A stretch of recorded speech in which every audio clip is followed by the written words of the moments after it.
नमस्कार, मैं गुलशन सिंह भदौरिया और आप सुन रहे हैं वटेरा की बातें।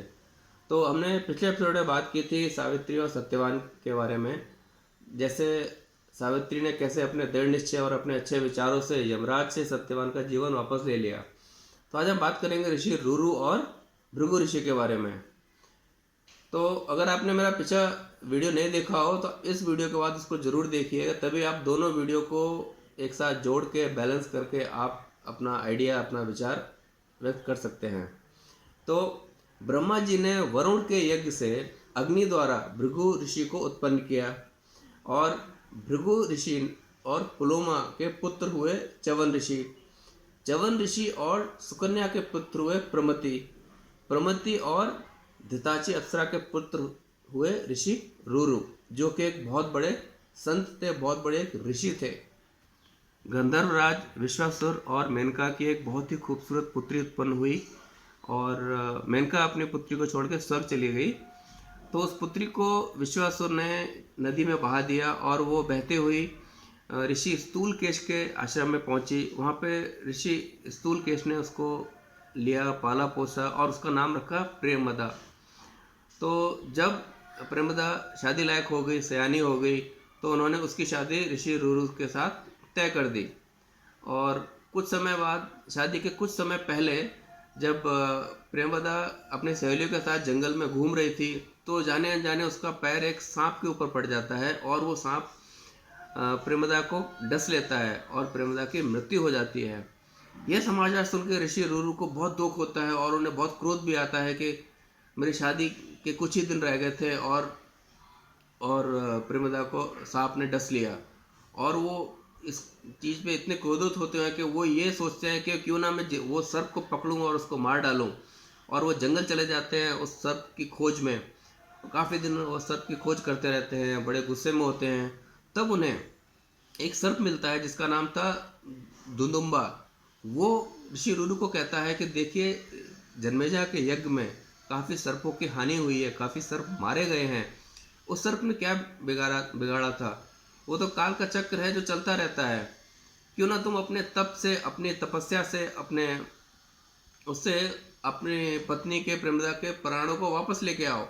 तो ऋषि रुरु क्या करते हैं? वो बहुत ही कठोर तप करते हैं, बहुत ही कठोर तपस्या करते हैं अपनी होने वाली पत्नी प्रेमदा के प्राणों को वापस लाने के लिए। तो उनके कठोर तप से यमराज जी खुश होते हैं और आते हैं, कहते हैं तुम्हें क्या वरदान चाहिए?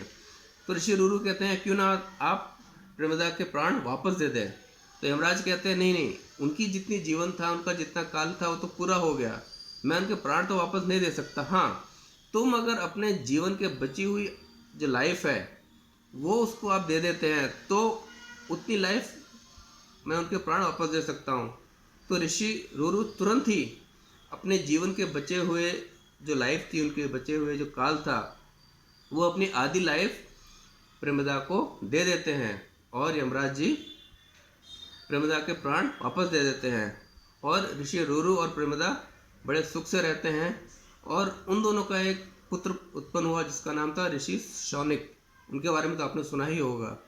तो आपने देखा कैसे सावित्री ने और ऋषि रुरु ने वो अपने भाग्य पे रोए नहीं कि हमारे साथ ऐसा हो गया, मेरा भाग्य खोटा है, हमें जीवन में कुछ नहीं मिला। जो हो गया सो हो गया। वो अपनी पिछली ज़िंदगी, पिछली लाइफ के बारे में नहीं रोए। उन्होंने अपने डिज़ायर को, अपने डिटर्मिनेशन को, अपने सेल्फनेस को, उन्होंने अपने इच्छाओं को अपनी दृढ़ संकल्प से, अपने निस्वार्थ भाव से दूसरों के बारे में सोचते हुए अपना जीवन को सुधारा और उन्होंने अपने आने वाले जीवन को बेहतर बनाया। तो अगर आप कोई भी गीता पढ़ लीजिए, अगर आप अष्टवक्र गीता पढ़ते हैं या दत्तात्रेय गीता पढ़ते हैं, तो कहीं ना कहीं उसमें हमें तीन चीज़ें मिलती हैं। पहली चीज़ क्या आती है? अगर अपने जीवन को सुधारना है तो सबसे पहला आता है कर्म योग, उसके बाद में आता है भक्ति योग, फिर आता है ज्ञान योग। तो सबसे पहले कर्म योग होता है, आप एक्शन लें, आप कुछ कार्य करें उस परिवार को, समाज को, सोसाइटी को बनाने के लिए। कर्म योग के बाद आता है फिर भक्ति योग, इमोशनल पार्ट। आप उस कर्म योग को करते हुए भक्ति योग में जाएं और भक्ति योग और कर्म योग को बैलेंस करते हुए आप अपने ज्ञान योग तक पहुँचें। अगर आप अपने परिवार को, परिवार को सपोर्ट करना चाहते हैं, अपनी वाइफ को या अपने हस्बैंड को या अपने घर को सपोर्ट करना चाहते हैं, तो सबसे पहले आप कर्म योग करें, फिर भक्ति योग करें, फिर ज्ञान योग करें। कर्म योग से आपका एक्शन होगा, भक्ति योग से आपका इमोशनल पार्ट होगा, कंपैशन होगा, और ज्ञान योग आता है इंटेलेक्चुअल, जब आप जो आपने कर्म किया है, जो आपने भक्ति की है, उसकी नॉलेज वो ज्ञान योग में आती है। जैसे कहते हैं कि जो काल है, जो समय है, वो सांप की तरह चलता है, उत्सर्पिणी अवसर्पिणी, उत्सर्पिणी अवसर्पिणी।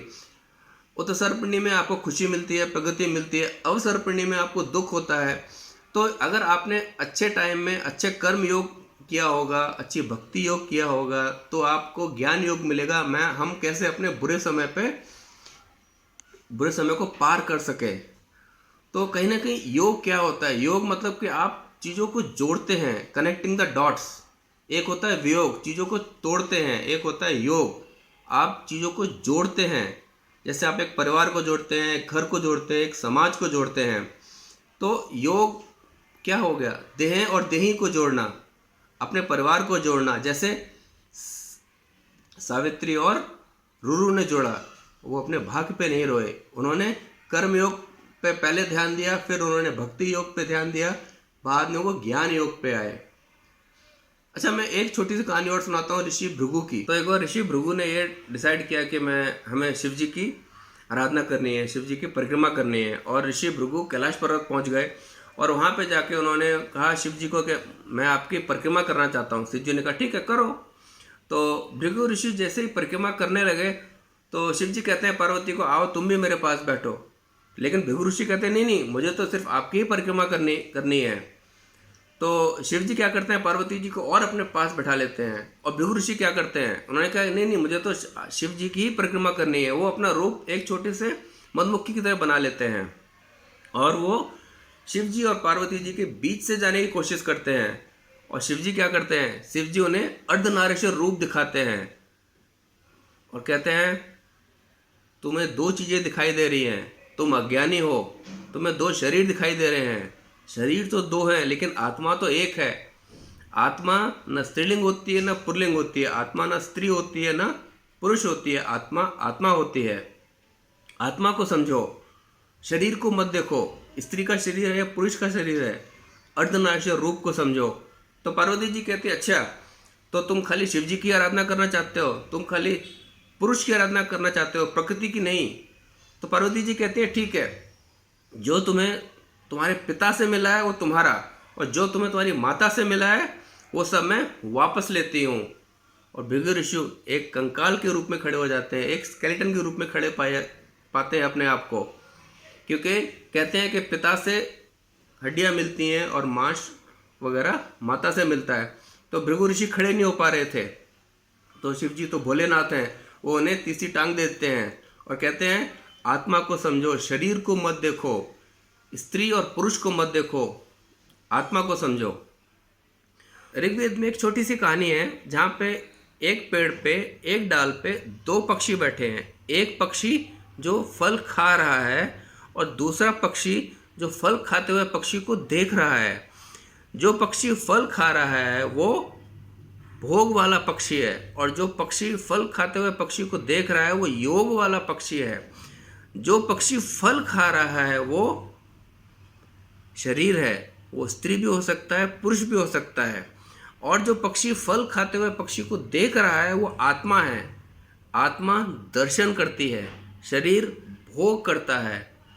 तो हमें दर्शन करना है, हमें अर्धनारीश्वर का दर्शन करना है। तो भोग करें और योग करें। हमें सावित्री को समझना है, ऋषि रुरु को समझना है, भृगु ऋषि को समझना है, और हमें अर्धनारीश्वर रूप को समझना है। अगर हम चाहते हैं कि हमारा परिवार, हमारा घर, हमारा संसार, हमारा समाज एक स्वस्थ और अच्छे विचारों का समाज हो, तो हमें अपने समाज में सावित्री भी चाहिए, हमें समाज में ऋषि रुरु भी चाहिए, और हमें अर्धनारीश्वर रूप को समझना है। हमें कहीं ना कहीं भोग करना है और योग करना है। हमें अपने जीवन में, अपने परिवार में, अपने समाज में सबसे पहले हमें कर्म योग पे ध्यान देना है, उसके बाद में हमें भक्ति योग पे जाना है, बाद में हमें ज्ञान योग पे जाना है। तो आप इस वीडियो को ज़्यादा से ज़्यादा शेयर करें, सब्सक्राइब करें। अच्छा, आपने ये सुना है कि कलयुग में भी भगवान भक्त का इंतजार करते हैं? जरूर करते हैं। इस कलयुग में भी भगवान आज भी अपने भक्त का इंतजार कर रहे हैं। उस कहानियों को आप जरूर देखिए मेरे अगले वीडियो में। अनंत आख्यानों पर छुपा है सनातन सत्य, वो अनंत है, कथाएं भी अनंत है। नमस्कार।